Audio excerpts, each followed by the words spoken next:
99 cents. Best show money can buy.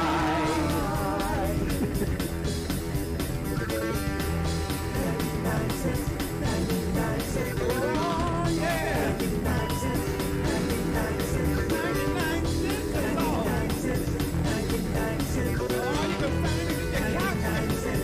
99 cents, 99 cents, 99 cents, 99 cents, yeah, 99 cents, 99 cents, you can do it.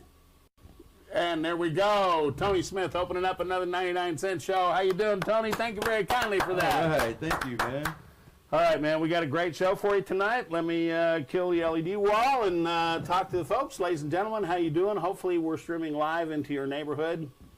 I think I got everything hooked up. I think I got all the stuff working. So hopefully you're seeing us on our website. On YouTube. If you're not, well, then I can't tell you how to get there, but you can tell your friends to go to our website, click on the big red button, and that'll take you to the video channel, and you'll see us on YouTube tonight. I'm the captain. Chronic isn't here with us. He was still dealing with those family issues, but he's got all that taken care of, and he'll be down here next week with me on Friday to do the normal 99-cent show on Friday. It's Sunday night after Game of Thrones. We didn't see it, so we won't talk about it. We won't do any spoilers. Also, Endgame came out, the big Marvel movie, setting records like crazy. Those guys are making more money than God should allow anybody to make money, especially in a weekend. $1.2 billion. And the weekend isn't over yet. But $1.2 billion? $1.2 billion in box office sales so far. It beat the other one. The other one had 700 and some. Let me get my... illustrious friends on the camera here with me today, and change my lighting a little bit here. All right, then we have Tony Smith, and we have Joseph Castano. Joseph is here tonight. He is an amazing guitar player, and Joseph is going to be. Let me get a shot of all of us here, so we can. How about this one here? How about, there we go. Now all three of us get to talk. Yeah, all right. Joseph has come. You know, it's amazing, Tony, the talent that lives in Las Vegas. A lot of hidden talent. The amazing musical talent. I mean, you think of Austin, you think of Nashville, you think of Memphis, Chicago, you know, for all different styles of music and, you know, different things like blues and jazz and stuff. But Vegas, I don't think anybody understands just how talented the musicians are here in Vegas and how diverse the music is. You know, right. I mean, we've had composers like Ryan Kelly was on, who's a Billy Joel style composer with amazing music. You a phenomenal bass player with your style, and especially what you do with our theme song, God bless you. And then we had Goldtop on, the amazing blues player. We're going to have them all on again, folks, because now that we've fixed our technical issues and we're actually going to be able to present this stuff the way it should be presented, you're going to get to hear all these people again. We had Charles Rangle also. Oh, Charles was amazing, too. I mean, that's the thing. Think about it. When you talk about Memphis, or you talk about, you know, Memphis has the blues. Austin, basically, you know, that whole Texas music thing. Right. You have the Texas music and you have the alternative scene there. You know, Nashville, you have country. Chicago, you've basically got R&B and the blues and stuff. Right. You think of showrooms in Vegas and exactly. And you know, and Cirque du Soleil. You don't think of the kind of guys like you here. You know, guys that are so talented. Like, for example, how did you end up here, Joseph, in Vegas? By mistake. By mistake, really?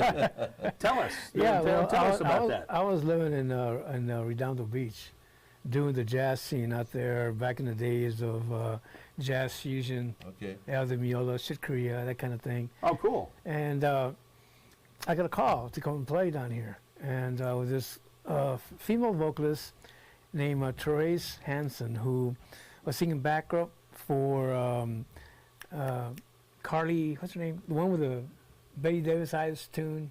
Well, anyway, she was singing background. Betty Davis eyes. Yeah, okay. She was singing background, and she had that raspy voice thing going.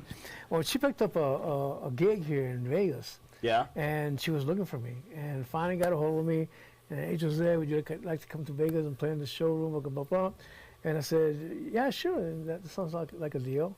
And so it was during that time when Bally's, I think, was called the MGM or something. So this is what, in the 90s? No, the 80s. Oh, in the 80s, Yeah, yeah. way back in the day. Oh, yeah, yeah. Okay. And she had booked that room in there. And to make a story short, that room caught on fire. That's when they had that fire. Yeah, the MGM fire. Oh, Yeah. yeah, I remember it well. Yeah, huge. Well, because of that fire, Voink, I lost my gig. You know, and it wasn't. It was. Oh yeah. It was, Wow, you were part of that, huh? and it was part. And it was in a different cabaret kind of a show. And so anyway, to make story short, I got in the car and I went down the strip, winded up at the Sands Casino. Yeah. And I just got off and checked out some bands. There was a band playing there, and it was LC Bay and Diamondback. And I went up to him, and I just was checking out bands, and now I was trying to spread out spread the word. I was available, that kind of thing. So he invited me to sit in. So I sit in, and next thing you know, he kept me on for the rest of the night. Next thing you know, I was part of the band. So yeah, that's the way it went. And then from there. Huh? And then from there, I did that for so many years, and played at Bally's. You know that has that stage in the center kind of Yeah, thing. yeah. Uh-huh. I was there with what's the name? Anyways, it's been a while, but he has this big mansion. I'm pretty sure it's still there, and he was the one that was doing that main show there. Man, But anyway, Wayne Newton? No. He was in Hee Haw, the show Hee Haw. Oh, yeah, I Yeah, remember he the played TV the show. Oh, you mean... he played piano. What's his face? Yeah, okay, I know who brother. you're And I talking remember about. his brother's name, Mike. Yeah, And, Larry Hart. Larry Hart. Okay. I was playing with Larry Hart at the Bally's in that stage in the center, and I was there for several years, and then from there I picked up a gig across the street at Caesar's Palace with Anita Sawarik. Oh, that's right. And that's where I saw you. Yeah. You okay. were at the. I remember. You probably don't remember, but I remember the first time I met you. Probably. Yeah, it was. Yeah. Oh, yeah, He when was was this? playing- I was introduced to you by Jerry Lopez. Yeah, brother. you were playing with Santa Fe on the barge, Yeah. and I used to go and see him, and I was playing right at the other lounge, the Olympic Lounge, with Neil Sawarik, and I was in there doing that bit, and then to make a story short, boom, boom, boom, I wound up doing a run to Japan. Wow, really? Yeah, wow. with this friend of mine who they had like a Latin South American sound, and I was playing guitar with him. Well, while I was out there, I hooked up some agents that I wound up knowing the agency that was hooking up these shows in Japan. They were from Houston. Well, I'm from San Antonio, and it turned out that I knew these cats, and they said, "Hey, man, you get a band." I said, "Well, I was always in that thing about putting a band together, but it takes money to get the band." Sure, absolutely. So when I finished doing that run was in Japan, when I got back, put the band together, and then I sent promo, and next thing you know, I started a 6-year run to Japan. Wow. Yeah, we'll do 3 months, come back for a month, another 4, sometimes they'll keep me more. And then in order to stay out there, and not coming back to the U.S. back then, you could go to Hong Kong and be there for a month and go back in Japan. Because after a certain, I think it was 3 months, you had to renew your visa. Right, So you work could, visa. Yeah. So you couldn't stay in Japan. You had to get out. So we would go. I'd say, "Hey, Mr. Agent." So he would book us in Hong Kong. Right. We'd do a month there, or even longer, and then we turn around and go back to Japan. And we go. When was this? In the 90s? Yeah, it was like everything started like about 91, lasted all the way till 1999. Wow. Oh yeah. So when I ended up here back in Vegas, and I made Vegas my home base. All of a sudden, the full Latin, what do you call it, explosion kicked in. Ricky Martin, J-Lo, Mark Anthony, all that stuff's kicking in. And like when I got back, I fell right into it. So, I mean, I had the band, boom, changed a little bit of the repertoire, went full, old school, what do you call it, Cali old school R&B, Latin. R&B. And just incorporated the percussion, which when I was in San Antonio, I had my own band there called Castano. And I had the full, kind of Santana sound, you know, but with horns. And so when I got back from Japan, I reorganized, boom, and then I met this friend of mine, Julie Elliott, who was with Seafer and Roy for about 11 years. And besides being a great dancer, she was also a choreographer. So I incorporated her, and then she brought in some of her dancers, and then now we had a thing. So when we go to Japan, we had the dancers, we had the band kicking in. The full sound, yeah. So we would get it all polished up and then come back, and then a lot of the scene was changing here in Vegas, you know, with the corporate and all that. And Cirque du Soleil moved in, so took over every show. Yeah, we talked about that in an earlier show. Yeah. So to me, that was the kiss of death of Las Vegas. Oh, man. They're great shows, but it killed people like you. Yeah, so we needed to go outskirting our show to different places, so we wound up going to Lake Tahoe, landed a gig down there doing a show, went to Atlantic City, landed a gig down there doing a show, and then by the time we finished all that, they was kind of reorganizing a little bit, you know, but it isn't as intense as it is back then. Now it's different. Now I'm seeing more local venues, restaurants, bringing in live music than even there's on the Strip. And I've seen a lot of these bands that are on the Strip, and you know, there's some good band stuff, but when you go to these local venues, it's a whole different bag, man, because now you're catching, you know, like Smitty here, you know, with his thing and other bands, and it's a whole different thing. And the Latin scene is really intensified.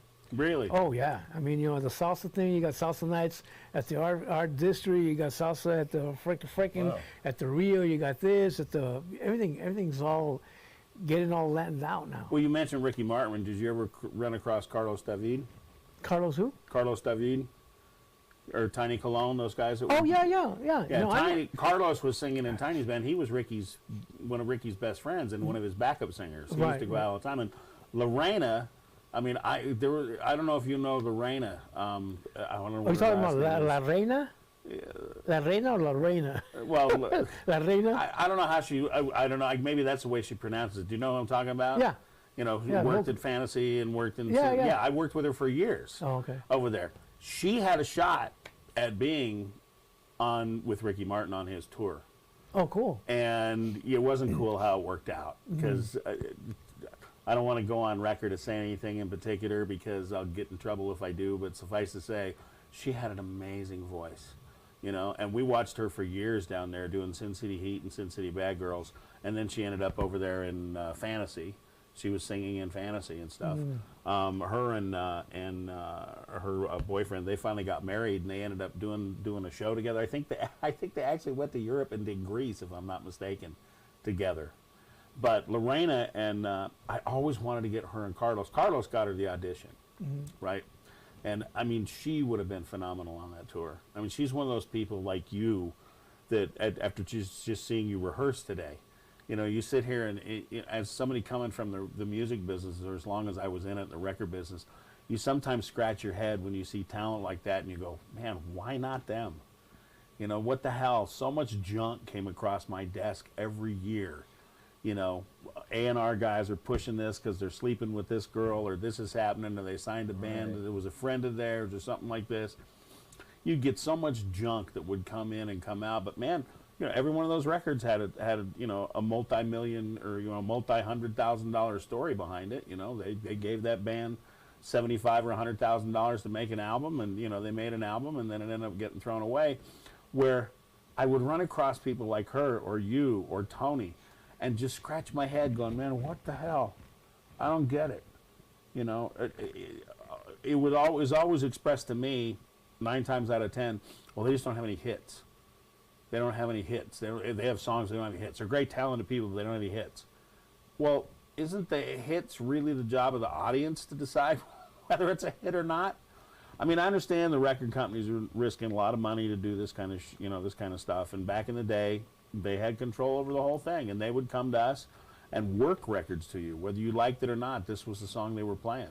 They come out with an album, you want to play this track. Well, no, we're coming with that one later, man. We want to do this one first. And you couldn't pick the track you wanted to work, you know? So that's one thing about this show, like I was telling you earlier. The whole idea behind the 99 Cent Show is to get rid of all of that. To be able to have the artists come on, hopefully to pick great artists that are, that should have a record deal, should be out there in the public, but aren't. But they get to see that kind of music and that kind of talent. And the audience will do the same thing, scratch their head going, what the hell? I mean, we got comments about Ryan when he was on here. One of the people I play this Vikings War of Clans on my phone. Shout out to all my clan people out there. I know a couple people are watching. And one of the girls was watching, man, she wrote on there, she goes, man, he could sing my pants off anytime.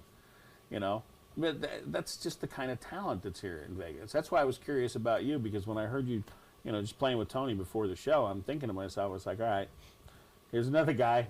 What the hell, man? I mean, how come there isn't an agent booking these guys? Why aren't they on the road? Why aren't they doing what everybody else is doing? Why isn't there a market for this stuff out there? Why do cover bands get the gigs? Because that's at the end of the day, we were just laughing about one of the big cover bands here in town who seems to get booked all over the place. And they're really good for what they do, but that's all they do. But the other side of the coin is, we used to talk about it down when I worked out the Hilton, at the showroom there. We used to try to talk them into getting, like main rock bands in to play there like on a Thursday, Friday, Saturday night. So they laid over so you could do like a low-dough show. Well, when they put the show in from this T-shirt, the Rock Vault, all right, the Rock Vault was a good show. Remember the Rock Vault? Yeah. It was a good show, but the thing was they were playing cover tunes, right? They're covering other bands. Now, some of the guys, like Howard, was the actual bass player from Heart, right? He's the legitimate bass player, and a couple of other guys were, they were in those bands, but they were like the second guy or the third guy, but whatever. But they were all still toured with those bands and recorded with them. But when you can go see the band we're talking about for $5-10 or see them for free, and they're basically playing the same songs and they kind of sound just almost as good as that. If a guy's working at a car wash or working at Walmart or working someplace and he's only got so much money in his pocket and he's got to take his girlfriend out, where do you think he's going to go? He's going to go to stations and he's going to go see that band for $5 or $10 cover and $2.50 beers, as opposed to going downtown and spending $7.50 for a beer when you had to spend $84 for a ticket just to see Howard and those guys play the same songs. That's got to be, it's just basic economics. So you guys kind of get stuck in the middle of that whole thing, in my mind. You have original material that's exceptionally well written, well performed, recorded, amazing. If people go see you, they want to go buy your CDs like Tony. Whenever you go play out on the Strip, people see you, they'll buy CDs from you like crazy. But get somebody that owns a club to give you the chance to actually go in and play consistently to build an audience, as opposed to coming in one night, only 15 people showed up, man, forget it, get out of here. Yeah, exactly. How's that work? Now, I owned a club in Dallas for a few years, so I understand the idea that you have to make money with it. But, man, there's a balance. We used to have open mic nights on Tuesday and Wednesday nights, and anybody could play. Didn't matter what you played. It just come in and our motto on one of our T-shirts was "Let them play," and that was the idea, because you never knew. You never knew. Let them play. You don't know what the audience is going to think. What was funny is we get a lot of bands that were in their van touring on the road, alternative rock bands, because the club was basically alternative heavy metal kind of club, right? Mm-hmm. They would be touring and they'd find out about us and they'd call us and say, "Hey man, we're stuck in Dallas. We need a gig. Can we play there tonight?" I'd be on a weeknight. Say, "Yeah, come on down, play, set up, go. If you make some money, great." Right. Well, we got free entertainment, and if they made money, everybody was happy. Beautiful. Trying to support entertainment. So, well, I've been monologuing way too much because Clint's not here, and I'm just talking. You guys are staring at me. I'd like to hear you play, and so would the audience, and so would Tony. So once you go over there, and we'll have Joseph do. Is one of the songs on this album here that I'm holding up? Yeah. Actually, it's. I think it's probably the first one. There's a few that I'm gonna play out of that CD. Okay, there's going to be a few you're going to play out of the CD. Let me get you on camera, because after all, I should have you on, since, you're going to be the guy playing. There you go. There you are, sitting right there. I actually do have some nice shots of you set up here, ready to go. I just have to kind of get them locked in here so that our audience will be able to see you. And so you've got how many songs on this CD? 10 on this one, right? Yeah, there's 10. Okay, and what song are you going to do for us first here? Let me see. The first one, ding-a-ding. I'm trying to figure out. Remember the order that they're Well, on, there's 'cause Feeling the Mood. that's Fred, the one. I started off with that one. with Feeling the the title, mood. with the track right on the front, Feeling the Mood. Yep. Feeling the mood. All right, well, ladies and gentlemen, without further ado, we're going to answer the doorbell because somebody rung upstairs, and the doorbell down here in the stump actually rings down here, if you can believe that. I can't believe they wired the house that way, or, you know, the building that way, because we have apartments upstairs. You know that, right? No. They bang on the floor. Yeah, they bang on the floor every once in a while when we get too loud, which is why I have to turn down the music sometimes. Oh, wow. Yeah, they bang on the floor because they're, you know, remodeling the stump upstairs. I don't know what they're putting in. All I know is every once in a while, when you turn up and play, like when we're rehearsing, they'll bang on the floor and tell us not to. I wonder what you know. that was, man. I don't know who it is. I don't know what it is. I just know that they get angry sometimes. All right. Well, I'm No. gonna. All right, so ladies and gentlemen, without further ado, here's Joseph.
Woo! Yeah. Man, that was awesome. Awesome, Mr. That was incredible. Ladies and gentlemen, Joseph Castano. Joseph, go ahead and stay there Very for a nice. second. I'm going to get you dialed up here with me and Tony. And come on over here, Tony, and sit right here with me. And All right. Joseph's going to stay up there on stage. Now, where did you start learning how to play this style of guitar? Is this what you first picked up from the get-go? Well, it all started when I was about, I'm going to say, 8 years old. Yeah? You know, my relatives, my cousins, my uncles and all that, every weekend they would have the cookout thing going in the backyard and stuff. And my 2 uncles play guitar. My mom played guitar. So they'd be doing a full trio thing back there, see. Wow, And cool. so instead of me hanging with my cousins and playing, I would go and hang with them. Right? And then one day, my uncle goes, wink, he puts the guitar in front of me and starts showing me the basic little chords, and end of story, that was it. Wow. How old were you? I was 8. 8? Yeah, I was 8. So when did you first start performing for money? I was 13. Really? Yeah, I wasn't supposed to be in the club, but and it was At least I've heard that story. Well, man, it's really crazy. I mean, I could make a movie, but I was 13 years old. I was jamming out in my living room, and some guy where I used to live, there was this wooden fence, and next door was this Texaco gas station. There was a phone booth, you know, those square things, the phone booth that you used to put money in. Yeah. So this guy who was the leader of this band went in talking to somebody, and they were looking for a guitar player. And he said, man, and he was on the phone talking to his bass player about a guitar, and all of a sudden he heard me jamming out next door. So he comes to my house and he knocks on the door. And back then in San Antonio, it's always humid, so we left the doors open. And Right, exactly. So we started talking. So next I thing lived I know, in Dallas a long time. I know what you're saying. So next thing you know, he asked me if I'd be interested in playing. And I said, yeah, sure. So next thing you know, and I'd read my little charts, I knew that kind of stuff. So I went to rehearsal with them, and they were older. So you learned how to 21. read charts and stuff too. Well, I was doing the basic. Okay. I wasn't reading notation yet. Okay. And then just doing the basic chart stuff. But a lot of these songs that they were playing, I already knew them just because I used to jam out with friends of mine that knew the stuff. So I went to play with them. And they had a steady gig downtown at the Riverwalk, and there was this club called Bawana Dick. And Bawana Dick was full safari out with tusk and zebra, things, and the stage was really cool. The stage was real nice, and you had one of these stairways that would go downstairs, and that's where the green room was. That's where we hung out. Well, I had to go down there every break because I couldn't be, and I couldn't say anything. Yeah. Well, besides that, here's the clincher. On the on the ceiling, there were these cages. On Oh, each where side. they had dancing girls in the Yeah. cages? Oh, yeah, I Now remember those. you had cages on Yeah. each side, and I didn't know what those cages were. I mean, I just, the guys were older. I didn't know, so we're jamming out and I'm over here, and all of a sudden the place is packed. The dance floor is packed, and all of a sudden everybody starts whistling, and I get just going crazy, and I'm going like, well, what's going on? All of a sudden I glanced up and I see these chicks coming down. Just a little hoodie tassel things going on with a little G-string thing. Yeah. And they're like dancing. I go, holy shit. Now, 13, right? So I'm going, whoa, right? And then I turn around and see. I forget how to play guitar. Oh, man. There's 4 little leopard out, stuff going on. And so I said, what? And I look at the guys, and the guys are laughing at me because they say, Yeah, because they know you're 13. Yeah. And I was trying to think. I think I was just a freshman or something in high school. And the gig, I lasted for 4 years. Wow. And I used to play Friday, Saturday, Sunday. So Sunday, we played late, and I was over here making $100 a night back then. That's good money back then. Yeah, though. yeah. And I was raised by my mom.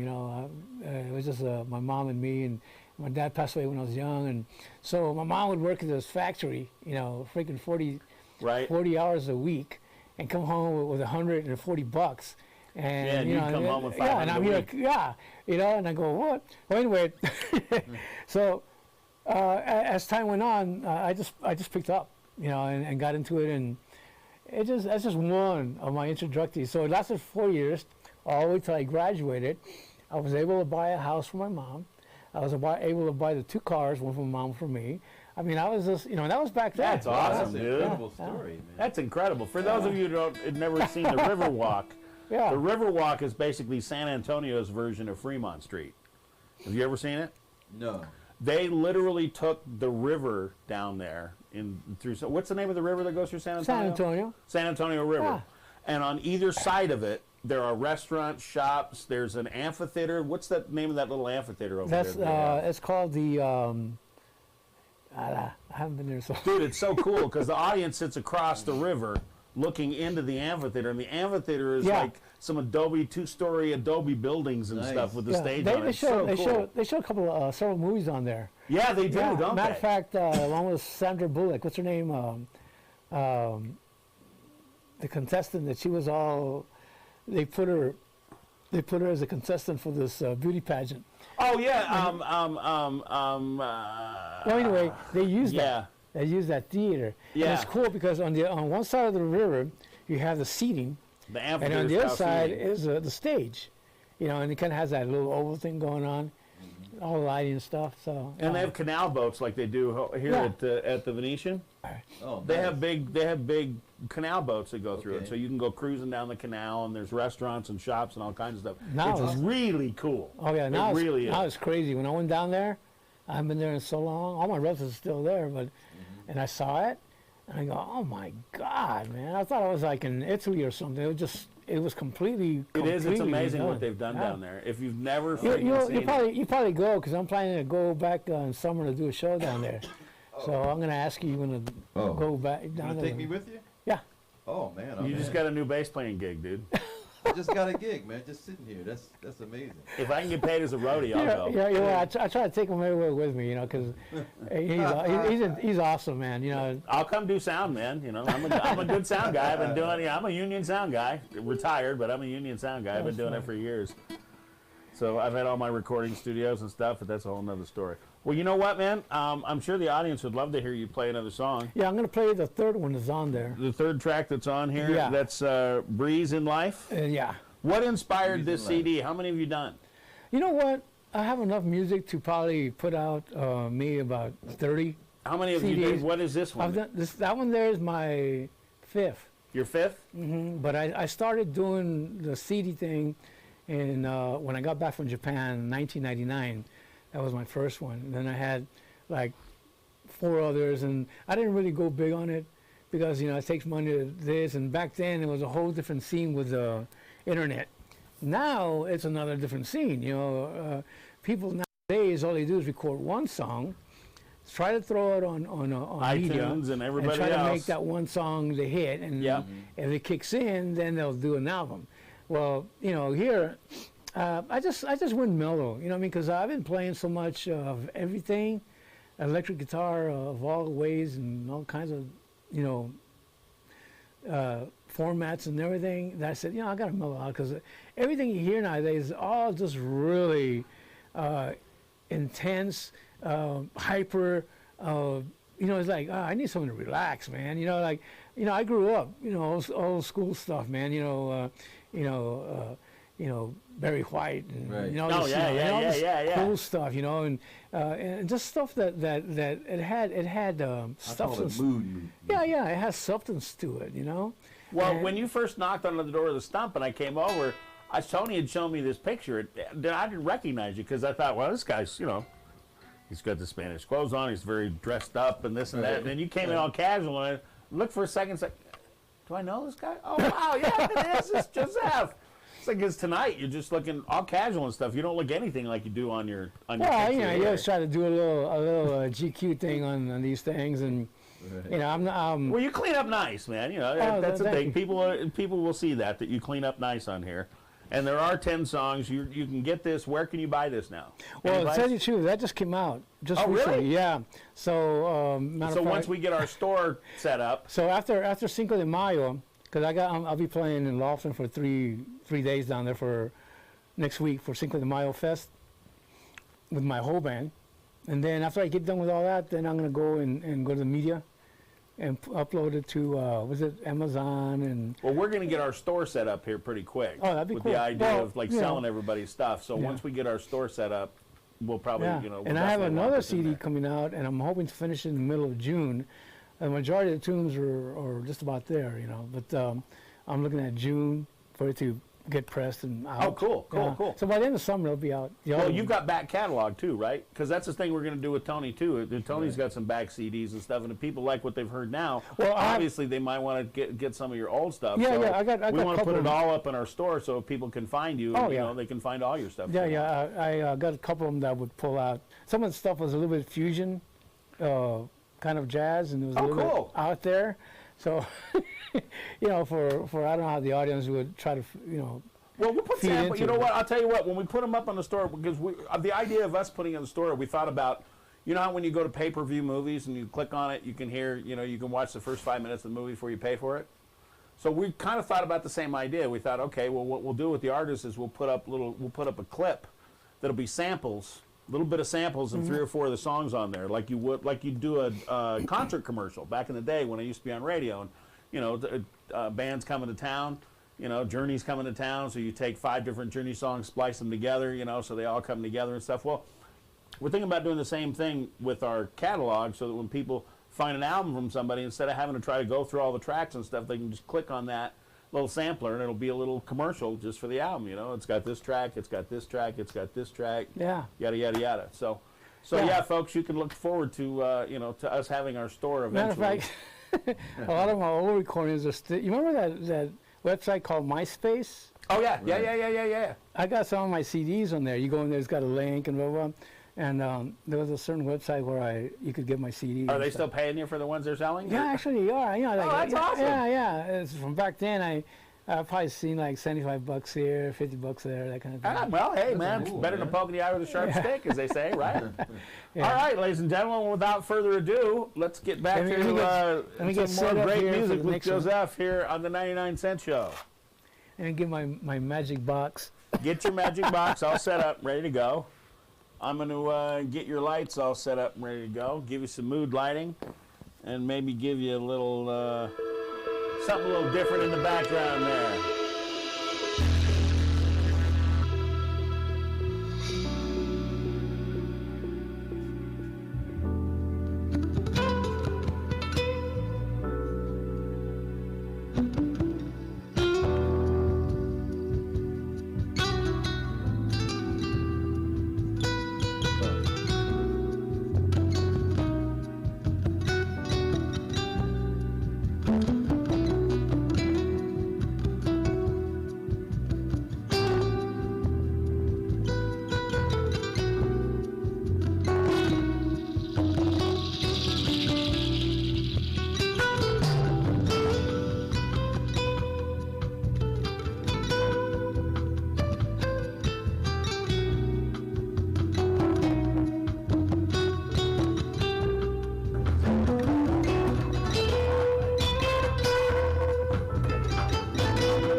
Very nice. Absolutely amazing. Ladies and gentlemen, Joseph Absolutely. and his CD. Very soothing sounding. We'll bring up some lights so like I everybody said, can see us. Very. I wanted to go full mellow because, I just too much hyper stuff, and everything's all, to me, sounds all fabricated, computerized. It doesn't sound live like it used to back in the days, Right. Dude, that is so clean. Thank and you. just so, I don't even know what to say, man. I'm amazed at the sustain that you get out of that guitar. Being That's nylon string. Ancient Chinese secret. Oh yeah, I won't tell nobody what it is. When Well, tell us off camera. that's it. Okay. Yeah, that's it. Yeah, because to record a nylon on for a recording. Right. Oh my God. I it's know, like, dude. It's I've like, owned plenty of it's studios. hard, but Yeah. I figured a way. And this friend of mine who is from he was signed with Warner Brothers, and he's a nice flamingo. Had that full Gypsy Kings kind of thing going, right? Uh-huh. And he showed me what to do to record. And I'll just say one thing, hint, using pencil mics. Okay. I've got another gimmick for you too, because I used to work with Willie Nelson's guys down there. Steve was a friend of mine. He was an engineer down at Pedernales, which is his the golf course that he bought and turned into a studio down there. I learned a bunch of tricks when I had my studio in Dallas from some of those guys. Oh yeah. And there's another really good one I got to show you for Yeah. that same kind of a thing. Yeah, Which back in you'll the- crack up when you see it. Same thing for cymbals. It's a great gimmick for hi-hat cymbals. Oh my God! Back in the days, recording was 2-inch tape and all that. There was so many different ways of recording. I had two of them, I recorded a lead solo, right? And instead of recording the cabinet right to the speaker, they would get back then they had these pails, like they used for mopping. Yeah. The aluminum Right. or whatever. You would fill that up with sand halfway. Then you would get the speaker, take it out of the cabinet and put the speaker shooting into the sand. Okay. Then you would get 57s and align them on each side of the back of the speaker. And then when you jam out and distort, it sounded like you were using, the best sound of a tube amp is when the tubes are getting worn out. Right. Because they sound hoarse, they sound scratchy. That's the sound you would get. I'll tell you a great trick. Using the Like a freaking bucket, saturation, yeah. Like a saturated sound. One of the best guitar sounds I ever got. You're going to laugh when you hear this. I took a Bell & Howell 8mm movie projector. And I ran the guitar into the movie projector Okay. and mic'd the little speaker Oh yeah. coming out of the Yeah. movie Okay. projector. I've Wow, heard how of that. cool. It was so compressed and just wall fat sounding that both heavy metal bands I did it freaked out. Wow, I that's couldn't believe it. That's interesting. And the other thing I did, which was really cool, my studio in Dallas was an old racquetball court that this guy had built on the end of an office complex for him and his friends. But he had sold the complex years later, right? And they couldn't rent it to anybody because it was a friggin' racquetball court. It wasn't an office space. But because I could make it into a studio, I talked him into renting it to me. So the whole racquetball room, this huge room, is my live room. And then upstairs on the second floor, we sealed that off where you used to look over to the racquetball court, and that became the control room. Well, one of the heavy metal bands that I did this band, Head Shop, Okay. we set up the drums in the big room. I stuck the microphone in the air conditioning vent that came from the big room into the control room. And my little dog, Keisha, who was only this big, you never got to see her, but she was a miniature Sheltie. She was actually the run of the litter. She hated drums. She would listen to guitar and shit and just sleep under the console all day. But the minute somebody hit a drum pedal, she went ballistic. So we put her out there in the studio with the drummer. And we started the song with him just doing this amazing heavy metal beat through one mic through the air conditioning vent with my dog barking like crazy at him for playing his drums. He goes through 8 or 16 bars in that little compressed sound, and then wham, it kicks in. But those are the kind of, I love hearing about these kind of tricks, because that's the kind of stuff you do in the studio that people scratch their head and go, how the hell did they do that? And if they knew the kind of shit that we did in the studio to get sounds, where you put microphones and how you mic stuff up. Right. I can't tell you how many times I've seen guys micing up guitar amps in the bathroom. Oh yeah. Oh, I mean, that's like a standard thing because it's an all-tile room, and you've got that certain sound there, and kind of like natural reverb. Speaking of reverbs, you'll love this at Perdinales Studio with Willie, right? When he got busted for the tax thing, Steve told me some stories about when this all happened. One of the things the IRS did is they were throwing away, they were going through junk, and when they found stuff, they were just throwing it away, stuff they weren't taking, empty boxes and shit. They found a room in the back that they thought there were these two big black boxes, these long big boxes in this room. They thought they were trash boxes, so they were throwing all the trash in them. You know what they were, right? Old spring reverbs. Oh no. Like 12-foot long, real, Really? true analog reverbs. Didn't damage them at all.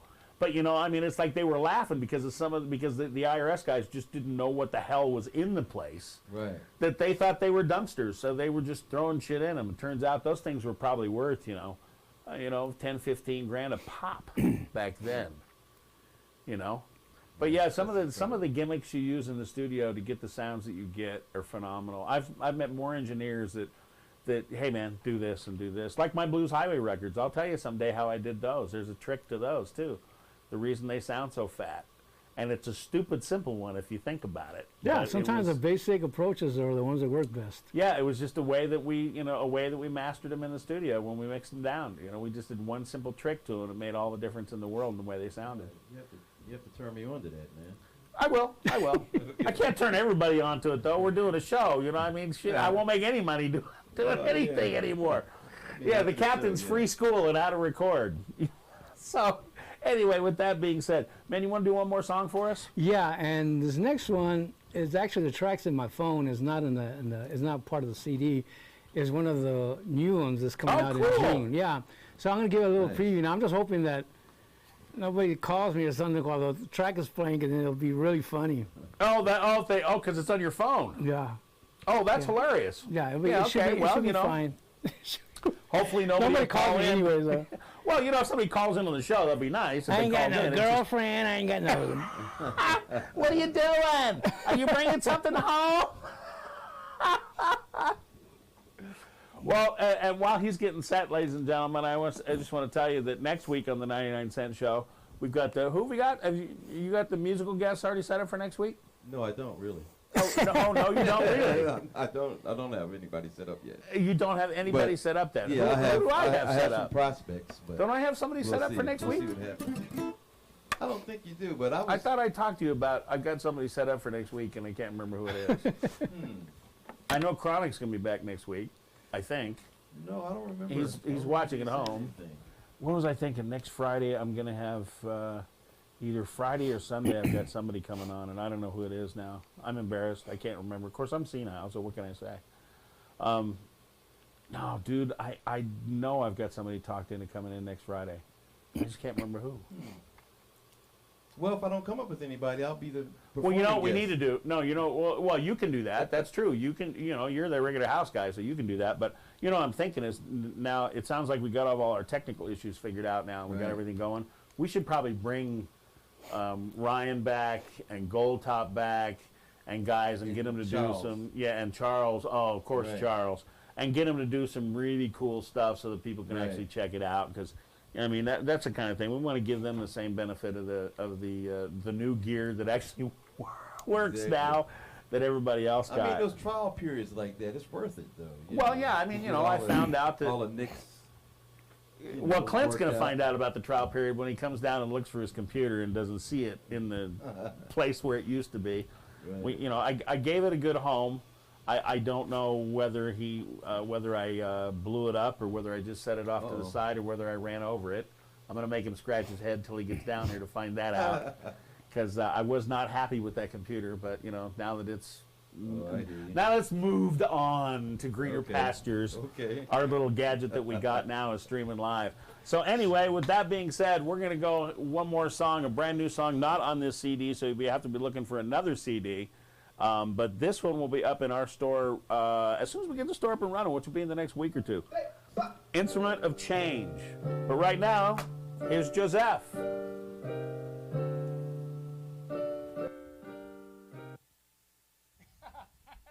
Kind of. Oh, la, la, la, la. Like I said, It's the 99-cent show, dude. Giving us Don't worry tracks about together, it. folks. okay, let's try it again. Purchase your tracks today.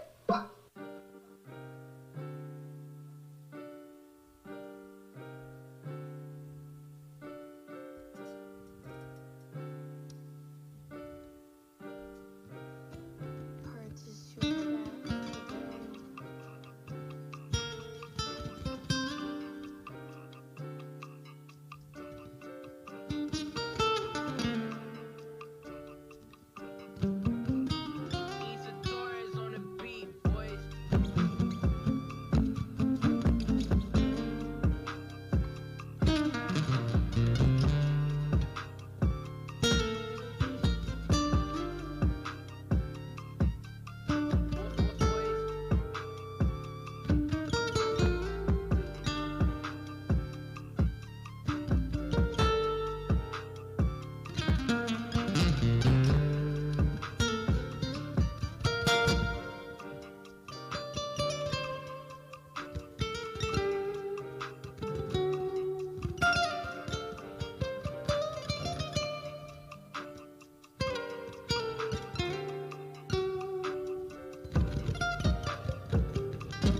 Nice. Amazing, dude.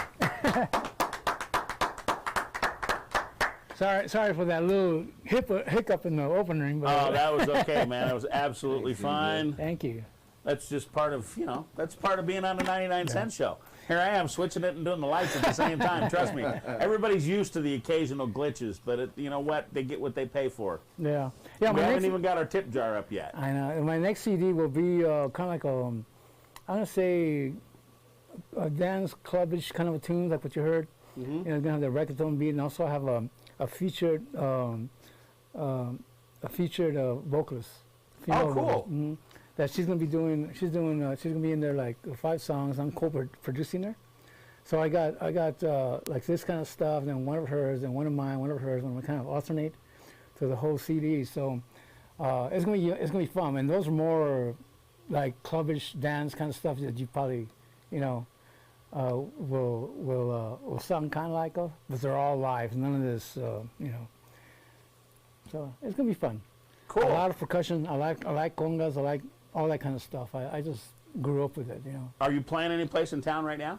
Actually, I just played today. I was at Prosecco's Italian restaurant doing a solo guitar thing, and then came straight over here. And then Thursday through Sunday of next week, I'll be in Laughlin. At Laughlin? Yes, Friday, Okay. Saturday, Sunday. I'm playing for the Baja Fest down there. It's like the Cinco de Mayo weekend thing with my whole band. And there's going to be another band that's going to alternate with us. So that'll be for next weekend. Okay, so if people want to catch you, and they're coming to Vegas, or they're coming to Laughlin for Cinco de Mayo. Well, Laughlin, yeah. Next week in Laughlin, and then the following week, then I got Thursdays, Sundays at Prosecco's Italian. I'm supposed to start at Tuesday at Grape Street, this restaurant doing the solo guitar thing. Let me ask you a question. Do you still have family in Mexico at all? Mexico? Yeah. No, I'm not Mexican. I'm Spaniard. Spanish? So I thought you might have, well, coming from San Antonio and stuff, I thought maybe you might have family down there, because the one thing I was going to ask you that cracks me up is I met a whole bunch of people, people come up here from Mexico who've never heard of Cinco de Mayo. They don't I know that. They don't celebrate it down there. The only thing to celebrate in Mexico is September 15th. Yeah. Which is Independence exactly. Day That's for their them. Independence Day. Yeah, right? Cinco de Mayo is something that I think California started or somebody. I don't know. Oh, really? Yeah, I'm sorry. I thought, I didn't realize that your heritage was Spanish. Well, my mom, dad, they're from Madrid. Oh, they're from but- Madrid? Yeah, but I was born in San Antonio. Wow. So, yeah. Incredible. So they came over from Madrid. When? Oh, back in. No, You but I want me mean, to tell like my before age? the world. No, I mean, No, I'm just curious. Like, after the war and stuff like that. I Oh, mean, yeah. I mean, it was. It was back 50 something, 1950s. Oh, so right afterwards. So they came over right afterwards. Yeah. Cool. But they already had brothers and sisters in San Antonio, and then they came down and joined. And my grandparents, my grandmother and grandma, the craziest thing, they had a nightclub. Really? Oh yeah, they had a Wow. full nightclub, and then upstairs was a 6-bedroom house, and downstairs was this nightclub / restaurant or cafe. During the day it was cafe, and at night it went full throttle band and the whole thing. And there used to be these stairs that used to go down from up there. Well, when I was little, already at 3, 4 years old, I used to come down halfway. Sneak And, down. oh yeah. Well, yeah. I mean, you couldn't even sleep because you'd be hearing that music, right? Of course. Yeah, So you hear- absolutely. Yeah, you come down and already they were kicking in the Tex-Mex stuff back then, and I'm assuming, Right. But yeah, and so finally one of my uncles caught me. And, hey, Oh, yeah? Oh yeah, Joey, go upstairs. Go upstairs, right? And then my grandpa said, no, in Spanish, oh, leave him alone. Come here. So he got me, he put me on stage. That's what grandpas do. Oh yeah, and stuck some maracas on me, and here I am. Playing That's freaking awesome. maracas. Yeah. That's awesome. Yeah, so I kind of grew up with that whole entertainment thing from very, and then I was always like my bucket list thing is to, if I get enough money, I would open a little music cafe, even if it's just for a year. Just say, hey, I did it. I had the R&R Revolution in Dallas for 4 years with my partner Tony, and it was insane. I mean, it was the nightclub I always wanted to work with when I was in radio, right? And we were known as the best dive in D-Bellum because the air didn't work, the heat didn't work half the time, and there were 1,000 people in there every Friday and Saturday night because we had cheap drinks and no cover. But there was a time when I was thinking about moving back to Dallas before I basically ended up staying here in Las Vegas, that I want to do the same kind of thing. I was going because in Texas you can get away with that. You can open these little places, and there's a place in Lower Greenville in Dallas. It's an entertainment district by SMU University, and there's just row after row of little 5,000 square foot buildings, 4,000 square foot buildings that are either bars, restaurants, nightclubs, little shops. Okay. And there were a couple places. The LED wall behind you, I was going to set that up back there. I was going to do the same kind of thing, only instead of doing it here at the Stump, I was going to open up a little wine and beer bar down there and do a scaled down version of what the Revolution was. Because, as you know, there's such great music there. just like here, you know, there are so many great musicians in Texas looking for a place to play. I used to play at a club in Dallas called the Red Noodle, and it was a full funkified black club, and I'm here as a white dude. I was big hair. Well, anyway, I met this girl, and she goes, "Oh, you want to go and hang out with me afterwards?" After the, I was like, "Yeah, sure." So after the gig, and she was taking me out on the farm booty somewhere. I said, "Man, where we going?" I said, "Oh, you're gonna like this place." So we go to. I finally get there. It looks like a big barnyard. You know, like where they put hay and stuff. You know, those red. You know, long. I go, but I see cars everywhere. So I'm going, what? So we go in, and you know, and then I didn't know the whole concept, but as soon as we go in, there's this like male stripper thing going, and all these women. And wow. I'm going, you know, what am I doing here? You know, I'm having beers or tequila, you know, having fun. Well, here was the clincher. At I think 11 o'clock, there was this wall that they opened. Now, what the deal was, on the other side was a female stripper club. So all the men were over there. All the women were over here for the male guys. So when they opened those doors, now everybody was stripping. Everybody was partying. You know, now you had all this. Everybody's all hot and bothered. Wow. Because the guys were watching. You know, so they had a show on that side and a show on this side. And at a certain time, they'd open that wall. And then I was like, what? And all of a sudden, they all mingle. Next thing you know, oh, yeah. Yeah, and you had everything going on in there. Wow, that's nuts. Yeah, that was very interesting. I hate to say this, but we're out of time. Oh, wow, really? You know, yeah, this show just flies by every time. We get great talent on, we get a great discussion going, we get some good music, and boom, an hour goes by quick. Time flies when you're having fun, right? And it actually was a good show tonight. Everything went technically and stuff, and I managed to get the cameras on people, and they heard. I'm You heard some excellent music from Jose Castano. Incredible. As a matter of fact, can I bug you into doing the out song while we say goodbye and do another song? Yeah, do one more song, and you know, while we say goodbye and shut off the show and have you play out. It has to be original, right? It has to be original. All right, let me see what I can. I got just jam or something. Why don't you and just kind of, can you guys come on, jam on something? Yeah, we can. That would be really cool. I'll throw you. I think that's what we ought to do on every show, to be perfectly honest. I'll throw you some chords.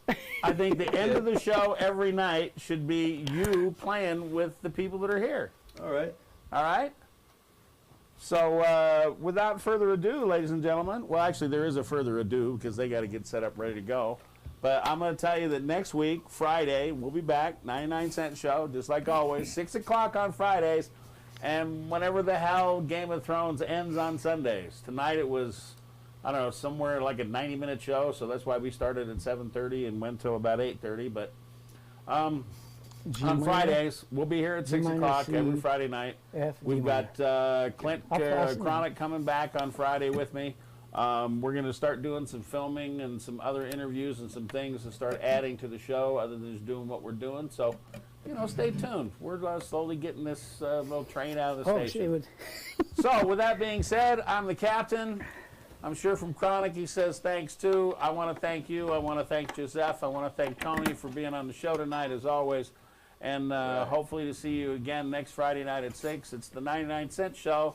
The best entertainment money can buy for 99 cents. That's your cue, guys.